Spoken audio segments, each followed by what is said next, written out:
Let's talk about Ironheart. So, yeah, this is going to be a complete review of the show from start to finish. Episode 1 to episode 6. I'm not going to break down every single episode. I'm just going to go over some key points that happen and really just kind of talk about the show in general and why I think it's a real problem. Um, I want to first open and say that, like, this is not the worst quality Marvel show that they've ever created. The CGI is passable. It's CW levels of passable when it comes to CGI. The acting is not the worst in the world. It's not great, but there's a lot worse programs out there, even within the MCU and the Disney Plus lineup of shows. And that's about as far as it goes. There's like one cool character, but honestly, that character is pretty wasted, and I'll get into that in a little bit. But from the very outset of the show, it's very obvious that Ironheart is not a hero. She's not really driven or motivated by heroics. She's driven and motivated by clout. She's driven and motivated by being iconic, and she wants to be the best of the best. She says it from the very beginning. And yes, I know that the attitude there is going to be, oh, well, she's just joking with her friend. Here's the thing about thematic elements and how characterization can be done. When you have a character like this, and they open the show with her saying, I'm going to be bigger than Gates. I'm going to be bigger than Pym. I'm going to be bigger than Jobs. I'm going to be bigger than Stark. Your girl's going to be big. And she's obviously joking with her friend about all of this. That could be just, oh, well, she's just kidding. She's being a teenage girl. It's all good or whatever. The thing is, that constant attitude is reinforced throughout the entire run of the show. All 6 episodes, we're constantly being reminded that Ironheart is very much driven. Riri is very much driven to be better than other people, specifically, Tony Stark. She's driven to have a better suit than him. She's driven to have more money than him. She's driven to have more money than all of these other superheroes out here. And then the very next characterization we get of Riri is, she's inventing things at MIT. She's not even going to MIT. She's in a grant program that allows her the money and funds and access to a lab to build things and to specifically build a suit. Okay, a suit that is supposed to be better than Tony Stark's suit. So she's doing that. She ends up damaging a whole bunch of stuff and messing up in the lab, blah, blah, blah. She ends up in a disciplinary hearing. And we find out from there that she's been in multiple disciplinary hearings because she has an attitude. She has an issue with being told what to do. She has an issue with what she refers to as red tape. And then we get this moment where she gives this impassioned speech about being made small and not, and being smarter than her professors and how she's supposed to get ahead in the world when the world is trying to make her small and lock her into the confines of other people that are less than her or not as smart as she is. And then the teacher very quickly shuts that down and tells her, we worked really hard to get you into this program. That right there is a characterization of Riri that says that she thinks that she's the victim and will lie and pretend that she's a victim and that she's being held back by other people when she's really not. And the teacher says to her that that's complete bull, that her whole education was built around her and her qualifications and what they knew she was good at, what they knew that she could do, and what they knew that would challenge her. So the reason she's getting kicked out is because she pretty much wasted all of that potential. And all she can think about is, if I had more money, I could do more with it. But she already had money. She had 4 years of being in this program and working at things. And it's obvious that the teachers and the dean are sick of her attitude and her behavior. So that kind of kicks off the action in the story of the show. She immediately steals some items from the lab, in specifically her suit that she built, leaves with it as using using and then relying on the AI from the school to go home to Chicago. And on her way there, she obviously gets expelled from the school. The AI gets kicked out. She loses her suit, blah, blah, blah, blah. Then she, in order to fix her suit and get the money and resources to fix her suit, decides she needs to find a job. Well, we also get another moment here with a character who is the brother of her best friend who passes away.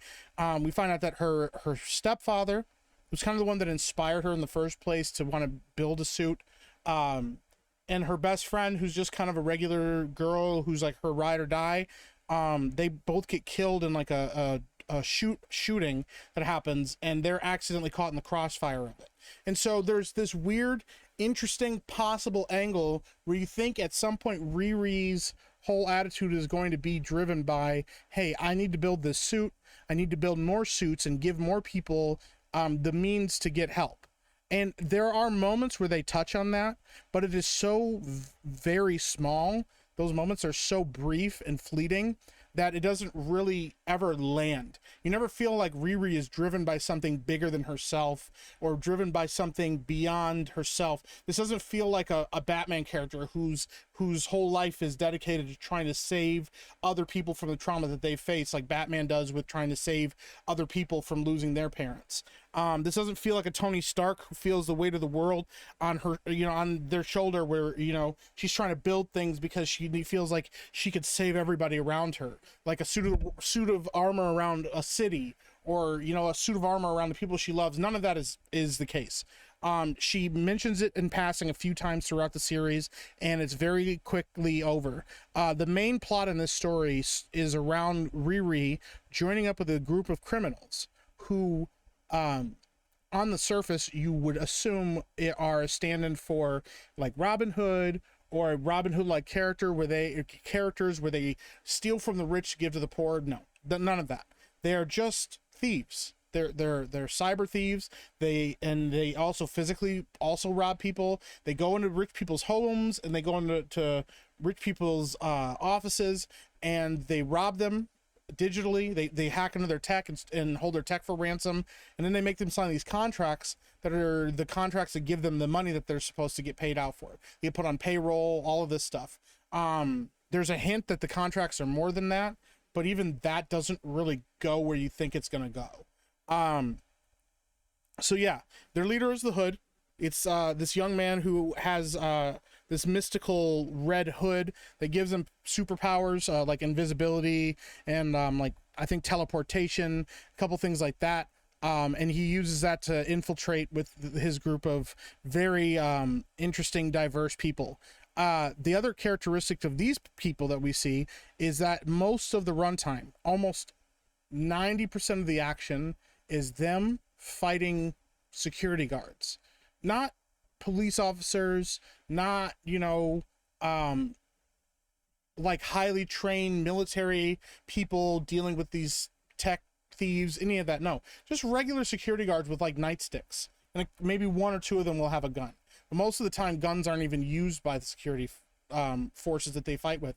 And the creators of the show went out of their way to showcase that these guys getting beat up is cool and awesome, and look at how awesome this team is because they can fight these guys, and they beat the crap out of these people. Throughout the whole series, that is most of the action is surrounded by.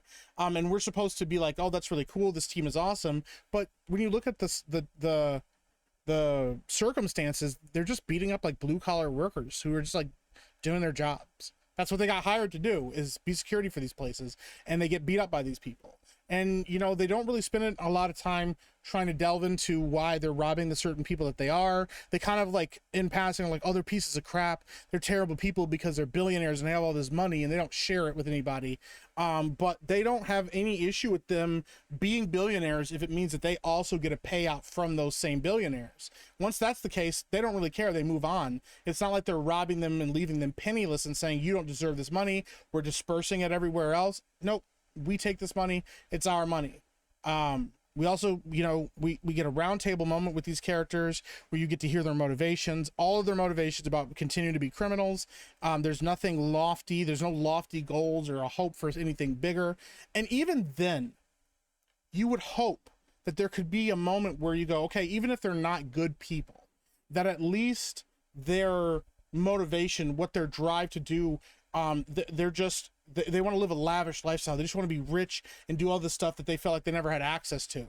Almost like these flawed characters that are willing to do all this horrible stuff, but they want to feel like they're in the club. They're special. They're unique. No, they just kind of blow their money on whatever they can, and aren't really interested in doing anything different than what they're already doing. They just have more money now to do it.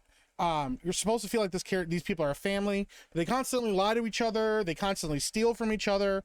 They're always kind of acting shady around each other, and there's always this tentative, this tense feeling that one of them could just kill the other one if they really wanted to. And Riri decides to join up with this gang right away, get money. Tells them, I'm not interested in anybody getting hurt, but doesn't walk away when she watches the Hood shoot a security guard.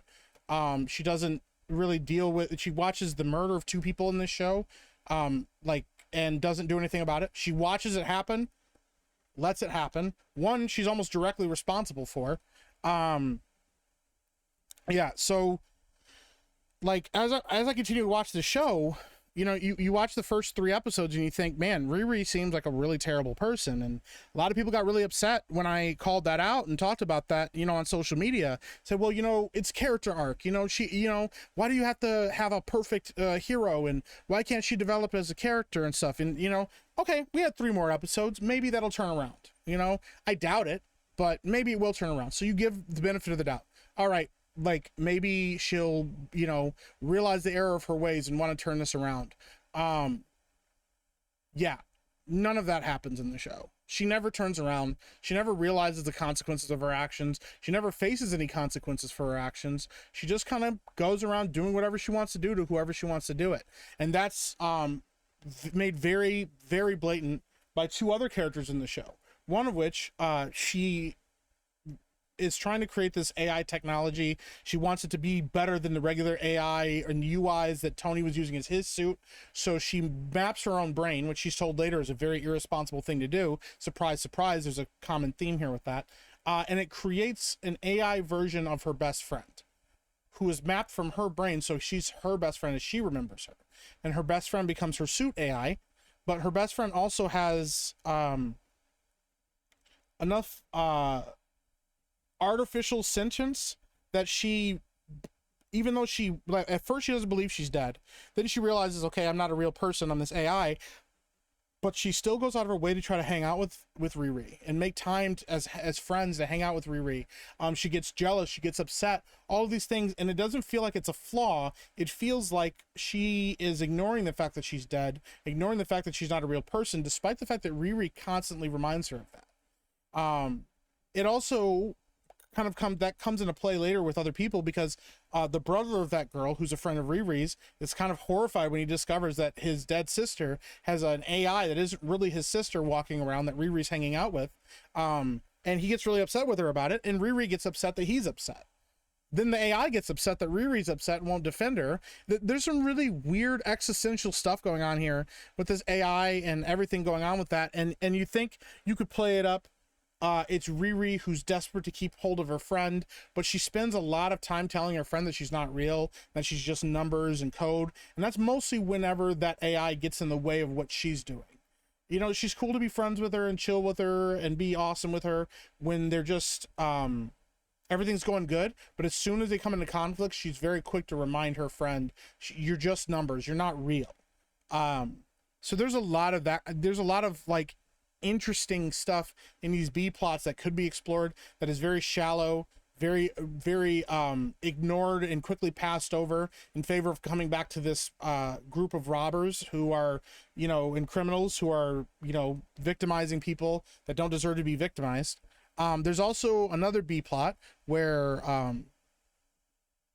this character we discover very early on is Obadiah Stane's son, Ezekiel Stane, who is a tech ethics officer, something like that at his job, but he also runs like a black market ring of tech, and that's how Riri finds him, because she needs black market tech to build her suit. So she goes to him, kidnaps him, holds him hostage, and then tells him he needs to learn how to stand up for himself and stop letting people run over him, except for her, because she has a suit of armor, she could beat him up.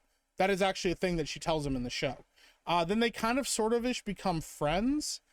But then she leaves to go do her thing, and then later she comes back he comes to her actually to confront her and be like, I'm gonna blackmail you if you don't help me with stuff.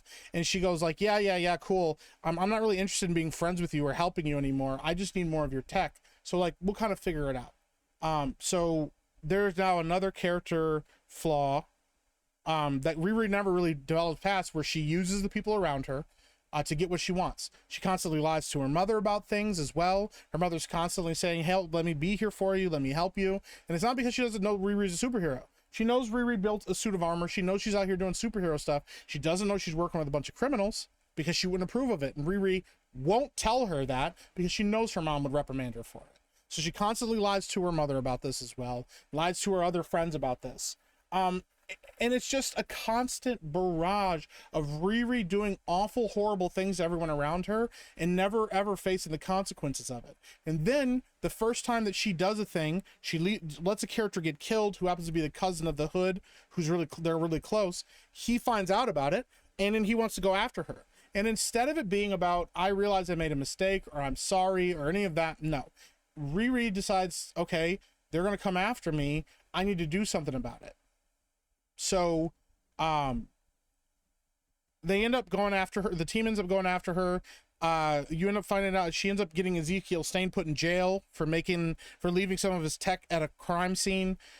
He then joins up with the Hood as well and gets his major tech upgrade so he can like shoot lightning out of his fingertips, and he has like super strength or something.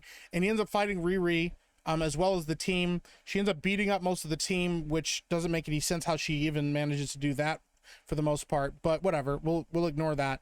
And then Ezekiel confronts her, and then instead of killing her like he planned on doing, he lets her go. And we see there that in that moment, Ezekiel actually has more morals than Riri does, because as of right now in the show, we have seen no evidence that Riri would hesitate to kill him if it meant that she was safe. And then nothing is more evident than that than later in the show, as we get to the conclusion of the show.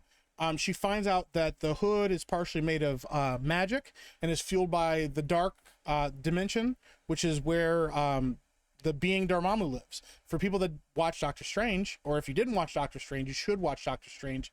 Dormammu is in the main antagonist, or one of the main antagonists in Doctor Strange, and he is a evil, vile, disgusting entity that would love to consume all of Earth and kill everyone on the planet.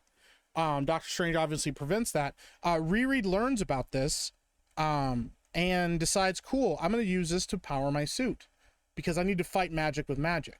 Not because, hey, I'm at a disadvantage and I really need to get an advantage because this person could hurt me or my friends, which is what most people would assume is her motivation. That's not it. She doesn't want to have to deal with it because he's coming for her specifically. He doesn't even care about her friends. He's going after Riri specifically. And now Riri is willing to use dark magic and ignore the warnings of the local sorceress and witches that tell her this is really bad, you're tangling with something you shouldn't tangle with. She ignores all of that and says, I don't care, give me the magic, put it in my suit, and ends up powering her suit with magic. Part of the reason she has to do this is because earlier in the show we learned that her suit is powered by wind and solar, which doesn't make a lot of sense considering that one of the biggest issues with the Iron Man suits is how you power them. Well, we also learned that Riri later in the show complains that if she had an arc reactor she could probably power her suit, but she doesn't have one of those. She hasn't figured out how to make one of those. And then we learn one of the other really egregious things about Riri that is definitely hinted at earlier in the show, but I think comes to fruition here in the biggest of ways, is a lot of her brilliance isn't earned. She reverse engineered Tony Stark's armor, but she didn't actually like earn that armor. She didn't go, hey, I built this of my own two hands because I was driven to help people, or I was in the same similar boat or similar circumstances to Tony Stark or to Spider-Man or all these other people that have tech suits and have used gadgets and stuff. No, it was, we learn she built the suit because her stepfather, who was passed, really idolized Tony Stark, and she wanted to kind of feel that same way. She wanted to feel iconic and loved like that, which is why she's so driven to make a better suit. Very selfish motivations. And then we kind of get to the big reveal of the show. The Hood is actually was given the cloak by Mephisto. Mephisto is basically equivalent to the devil in the Marvel universe. And and he gives his kid the cloak after he says, like, I want power, I want to be filthy, greasy, disgustingly rich. And Mephisto says, I'm going to give you the tools to do that and accomplish anything that you want. And then says, all I need is one thing that you won't miss. And it's heavily implied that it's his soul. So he shakes on him, and that's how we find out that's how he got the cloak. Well, now that Riri's coming for him, the hood is freaking out. He gets rid of his whole group of people. Goodbye, evil gang. And he decides he's going to have to fight Riri himself. And he reaches out to Mephisto again and says, hey, I need help. I need more power. And Mephisto goes, I already gave you all the tools you need, buddy. And you really didn't do with them what you could have done with them. And so if you want to get more power, you're going to have to deal with Riri and what's coming. Because if you can't do that and you can't protect yourself, then I guess I'll have to move on to somebody else. And that's, you know, could be anybody, right? No. So Riri ends up confronting the hood. They fight. She beats him. She rips off the cloak. And despite him pleading with her, telling her how much pain he's in and all that stuff, she refuses to give it to him. And then leaves. And when she goes to leave this building, she runs into Mephisto. And he offers her a choice. And he offers her power and tells her that she's, you know, she wants to be big and she doesn't need to be small, and that she needs to stop letting people make her small, and basically regurgitates all the BS that she's been spewing. And in this moment, you have an opportunity to say, you know what, we've seen that Riri has made that argument, but that it's all been BS. That none of that's been true, because she's been given plenty of opportunities. She's brilliant. She's obviously very gifted as a mechanic and as an engineer, and she could build her own suit. She could eventually probably figure out how to make her own arc reactor if she would just stop pretending to be a victim and actually apply herself. That's not what she does at all. In fact, she almost immediately sits down with Mephisto and decides, you know what? All right, I'm going to hear you out and see what you got. And we get to a crux where earlier in that episode, when the magic gets uploaded into her suit, her AI companion, her best friend, disappears. She doesn't know how to get her back, and she's trying to figure out how to get her back. And that's the only time we really see her with regret. But the biggest regret isn't because of her friend being gone. It feels like it's because her suit is downgraded. She wants to have AI. She wants to have tech and magic. She wants to have the AI, and she wants the magic in the suit as well. And so Mephisto basically offers to get her AI back, and she's like, okay, cool.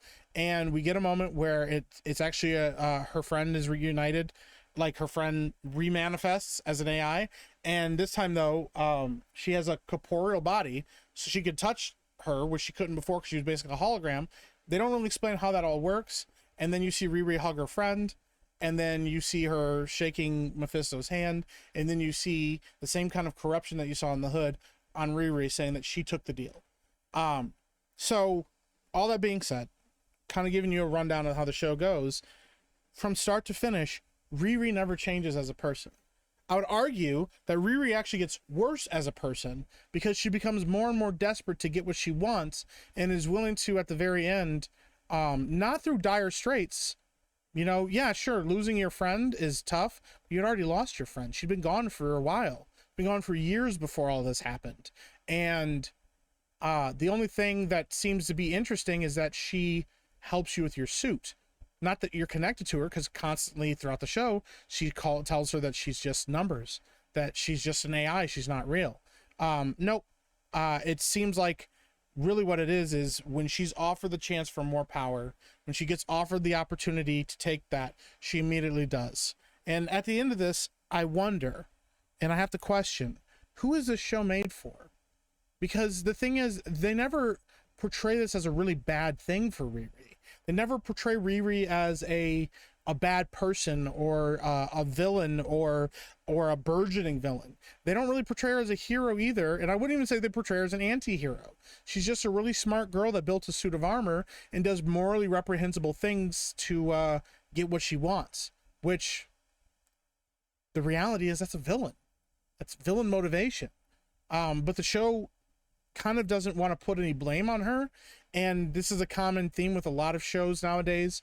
The main characters, especially if those main characters are the right diversity and the right types, are absolved from all behaviors because the world around them is too difficult and too hard. And so when you watch a show like this, you go, what is the ultimate message here? What is the show trying to say? And the best that I can walk away with is, if you want to be big, you want to be special, and you want to be iconic, it's okay to commit crimes. It's okay to hurt people. It's okay to victimize people. It's okay to steal from people that have more than you. And it's okay to even make a deal with the devil if it means that you can get what you want. It means that you can get that bag. You can get the admiration and the admonition and the love and the praise and the respect that you desire. It doesn't matter. If you want to be iconic, then you have to be willing to give it all up, everything, including your own soul, to get that. And to me, that's an awful lesson.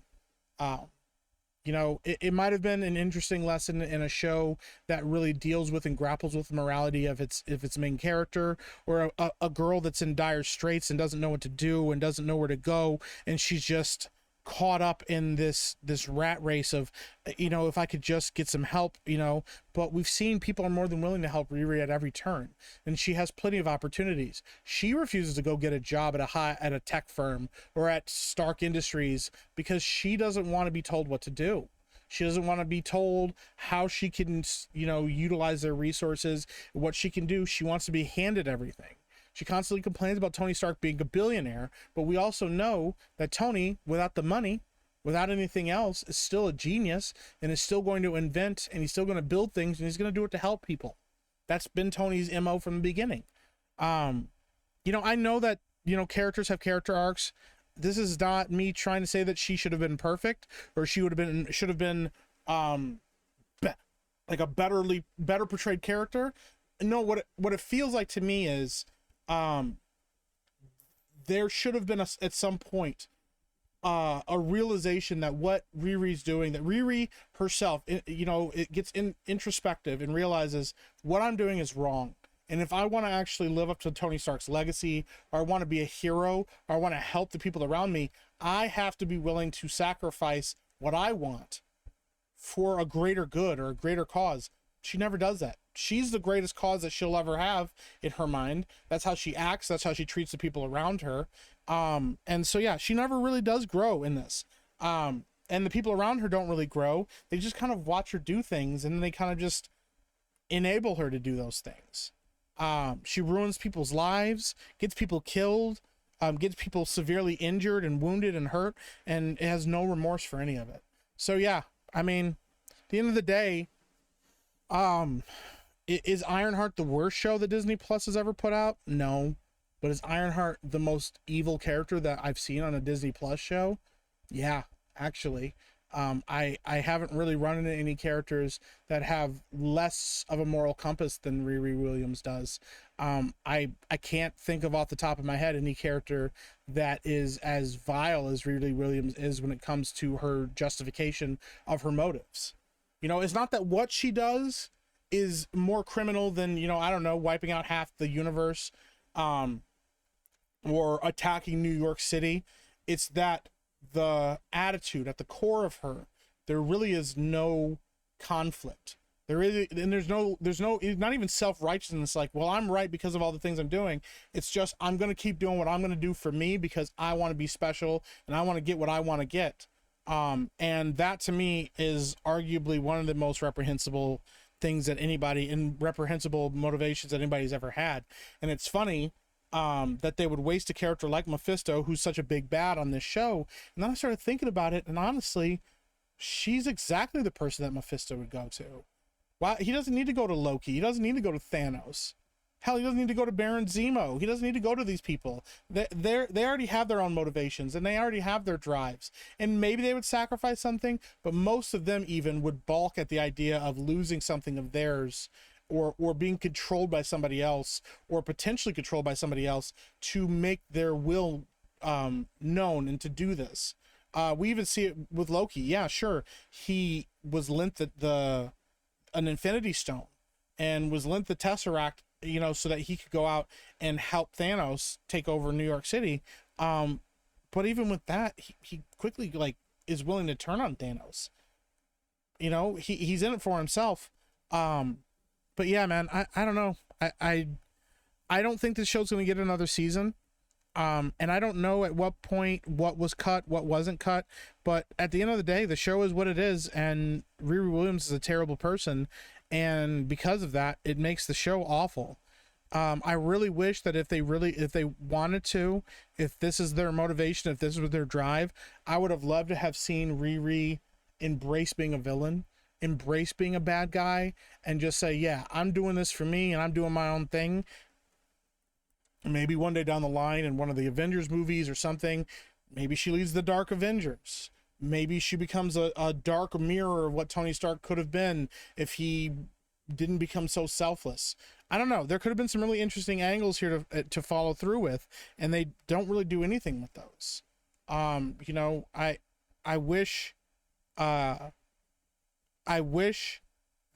these writers were actually being clever with what they did and not just falling for the trap of, well, I don't want this character to be held accountable for the things that we know are probably wrong or probably bad that they're doing.